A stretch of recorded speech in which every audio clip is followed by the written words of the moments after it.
Yes, Sri Bhagwan, we are live now. Yes. The first question, you could come this side. Narasimha Kumar would read out the questions now, and then I will be giving out the answers.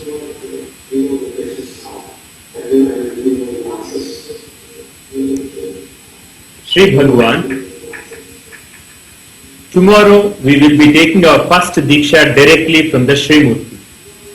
What is the best way to relate to you and Amma so that Diksha can flow properly and awakening can happen?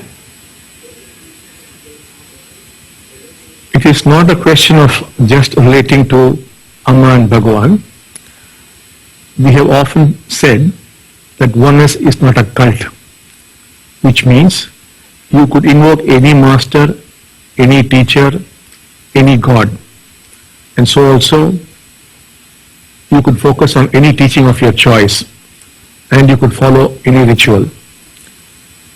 Now all that we have done is the Srimurtis and the Padakas are something special.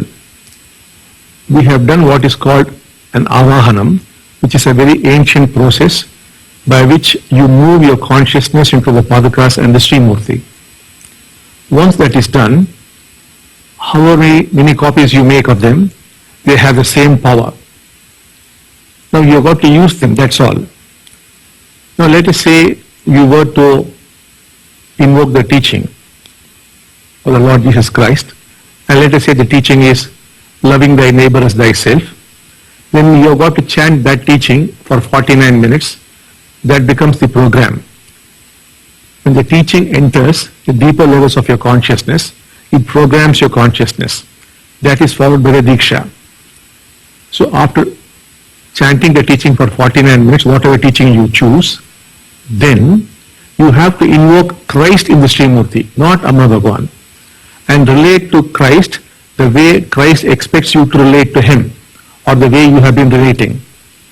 If you were to touch the Padakas, you must know that you are touching the divine feet of the Lord Jesus Christ, not of Amma Bhagavan.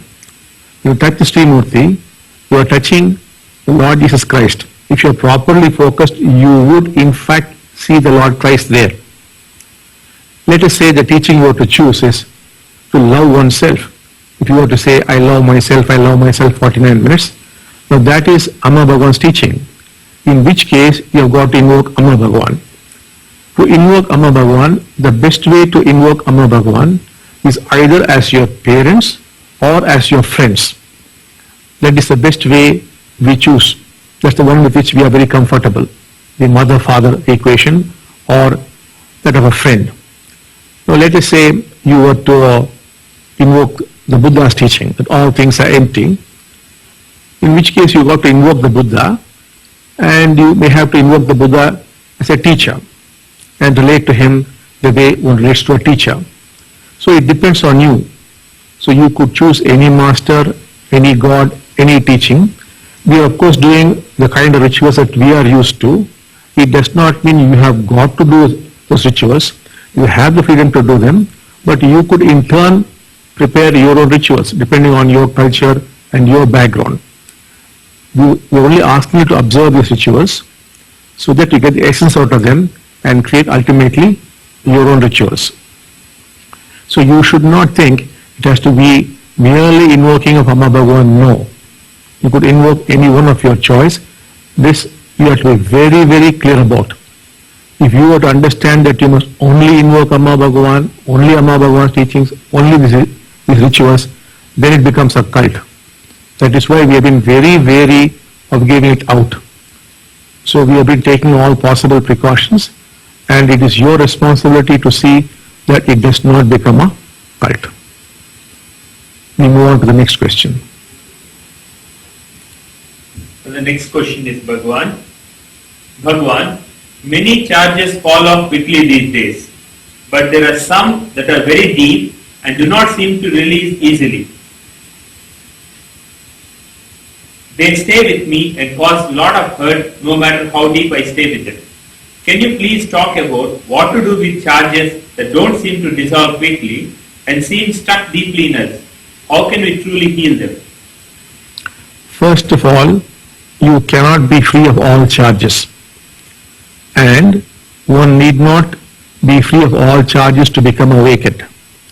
But once you become awakened, though the charges are still there, they would not truly affect you. The awakened state takes care of that. So I once again repeat, it is not possible to be completely free of all your charges. Next, you need not be free of all charges to become awakened. And once you are awakened, these charges, though they are still there, they are taken care of. Like for example, your conditioning would not leave you. Suppose you were to like apple juice, you would continue to like apple juice after your awakening. That would not change. Your likes and dislikes do continue. The only thing is, you would see that there's unconditional love and unconditional joy. There's no differentiation. There, it's the same for everybody. But when it comes to likes and dislikes, they continue to remain there, but they do not trouble you any longer. Next question. My dearest Kalki Bhagwan, thank you so much for being here with Amma to give this gift of awakening to all of us.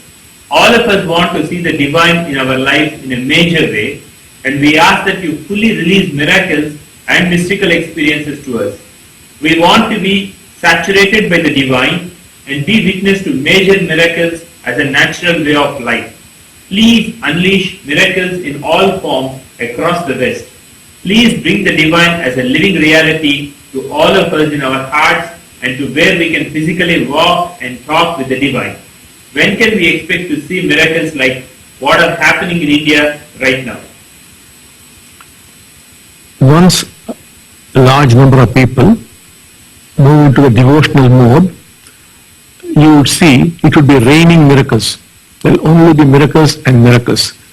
You have got to switch over to the devotional mode for that.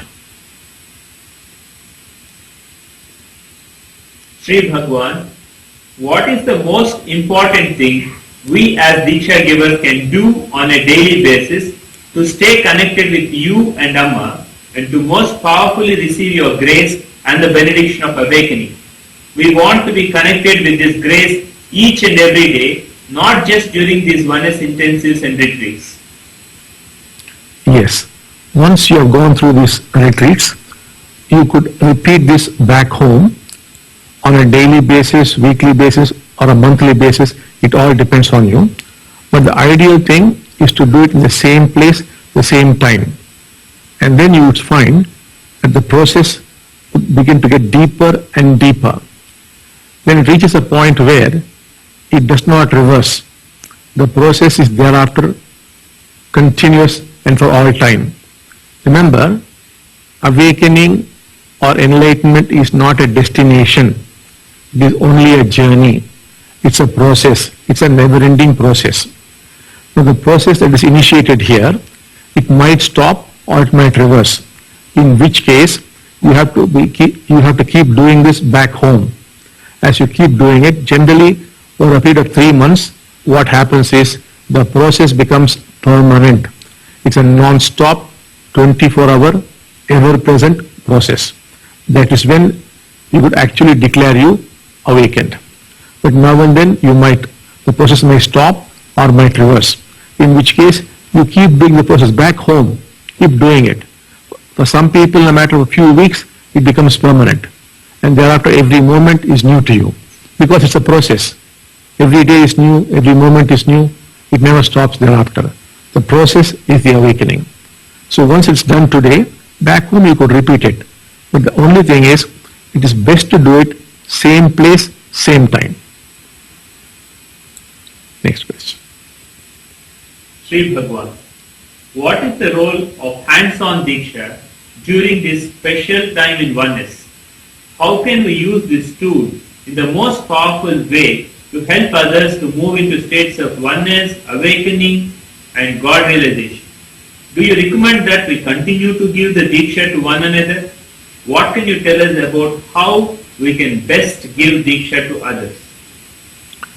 The hands-on Diksha is to prepare a person for the Paduka Diksha or the Srimurti Diksha.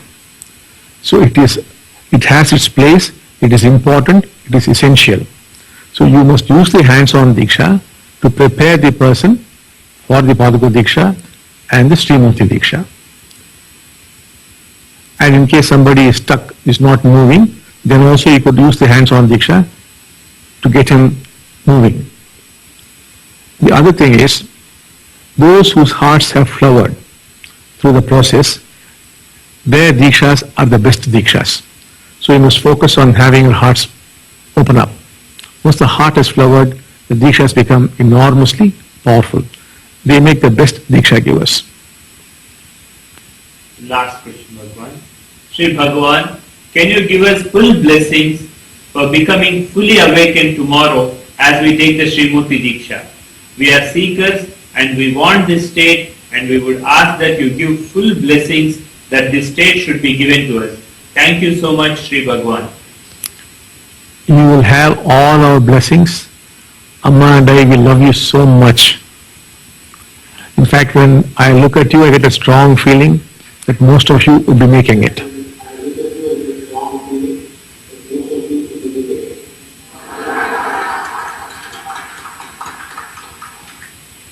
Love you.